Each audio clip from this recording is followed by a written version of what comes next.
The story of the first lifeboat here in Shields began in March 1789 with the wreck of the Collier Brig Adventure at the mouth of the river. With the loss of life and the crew not being able to be rescued, some local gentlemen based at the Law House decided to see whether they could have a lifeboat built. They advertised in the local paper and only 2 models were submitted as a result of that. One by Willie Woodhalf of South Shields and the other by the boat builder Henry Greathead.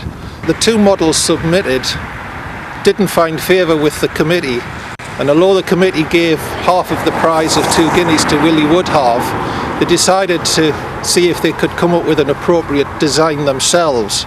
And after a while, Nicholas Fales, the committee chairman, made a model of the boat which adopted local influences from the Northumbrian coble, the Norway yawl and a Tyne keel boat, and then they gave the model to Henry Greathead to build. The Volunteer Life Brigades were formed to support the work of the full-time Coast Guard using the breeches buoy equipment to rescue life from shipwreck. That continued from the very early days right up until 1989 when that equipment was withdrawn. Not only do we help to save lives and find people who are missing, we also occasionally get involved in rescuing animals. We were involved in recovering a dog which had gone over the cliffs, and the owner of course was very distressed because the dog sadly died, and we were pleased to be able to recover the dog and allow the owner to have closure with her pet's departure.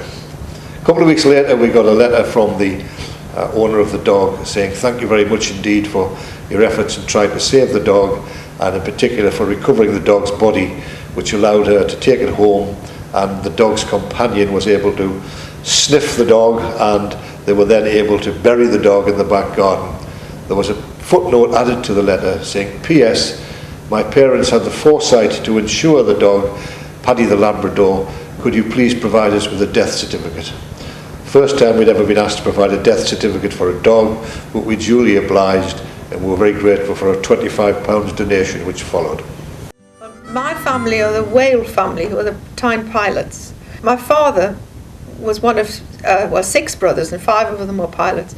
You couldn't be a pilot on the River Tyne unless your father or your grandfather had been a pilot.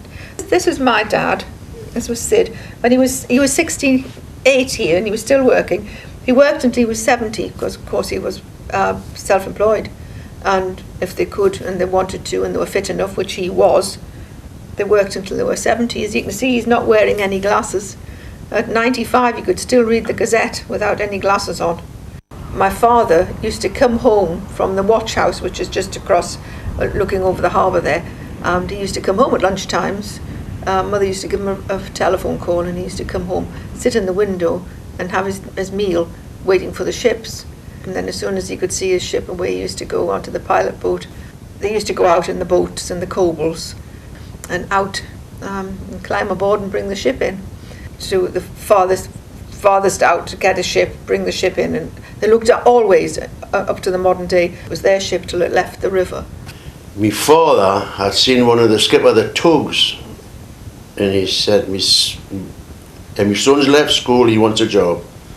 Anyway, Mr. Headley came to the door, says, can you join the Waysider, tug called the Waysider? Says, yes.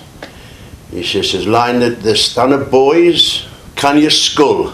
That was always a question, can you scull? I said, oh, I can scull, okay. And that was the start of my career as a riverman.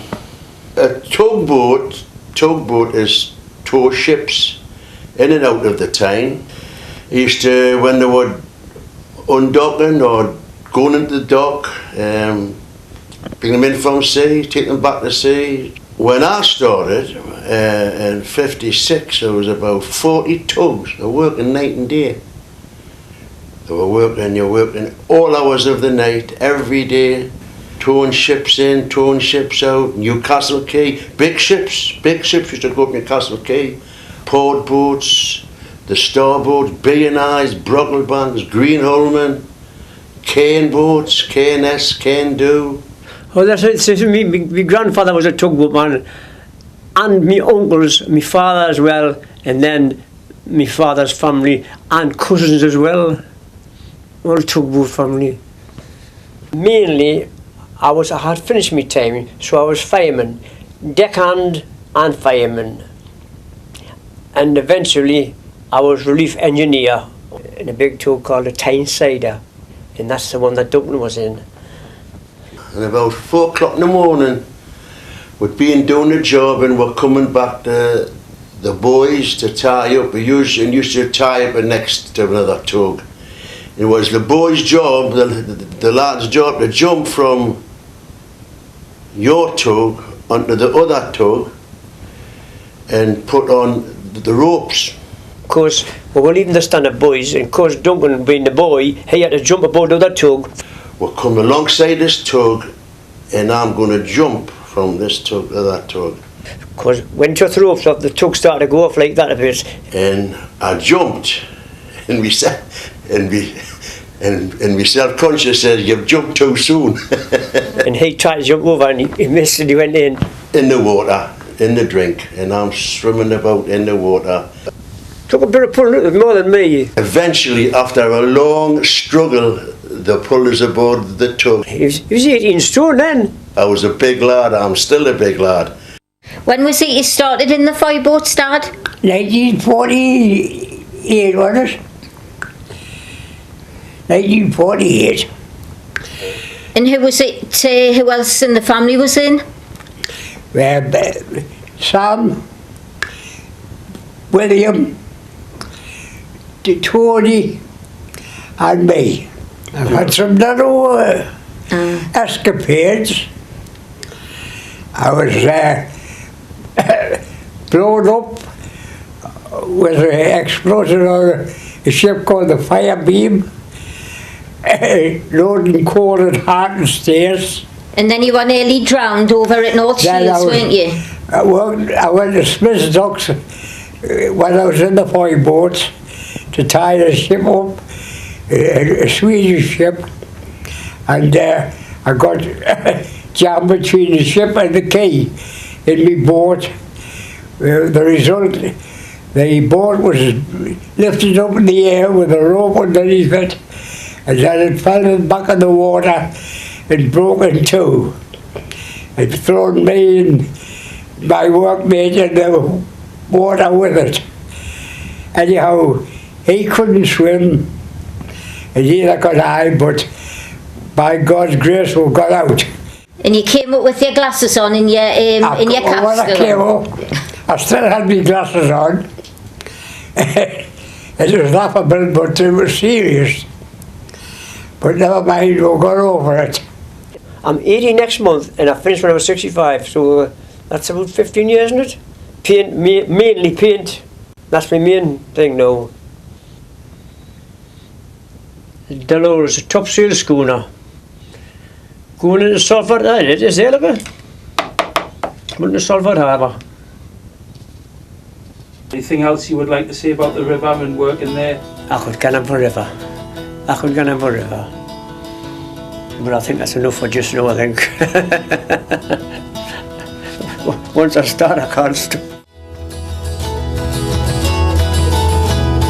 During the Second World War, the mission really did play a very important part, because there was more people from our merchant navy personnel from South Shields signed on than anywhere else in the country, and that is the reason that we have our Merchant Navy Memorial down at Mill Dam.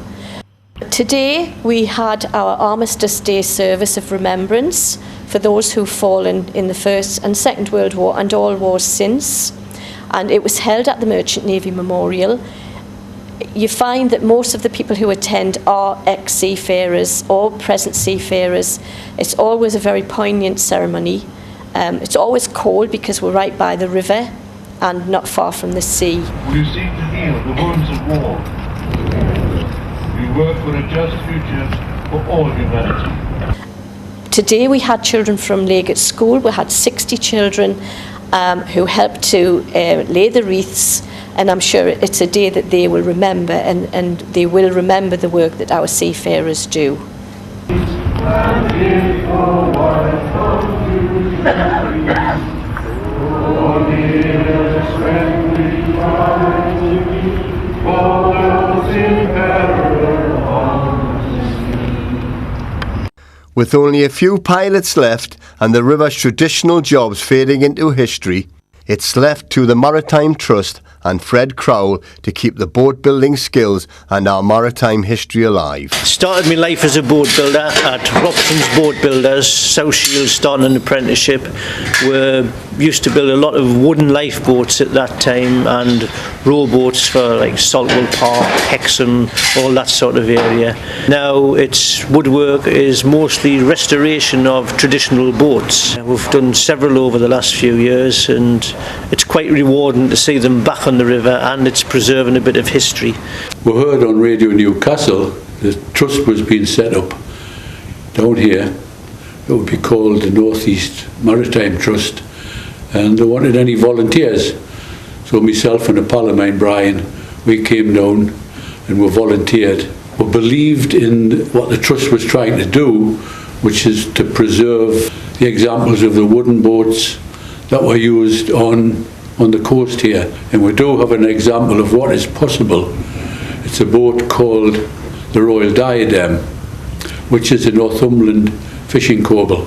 The boat itself was built in 1950 for two brothers, William and Albert Silk, registered in Berwick, but it fished out of sea houses. Then comes the day when the boat is actually finished, and all boats are designed to be in the water, and that's our belief. We couldn't use the slipway, so we decided we'd use the crane. And there's the point where the boat's in the air, but over the water.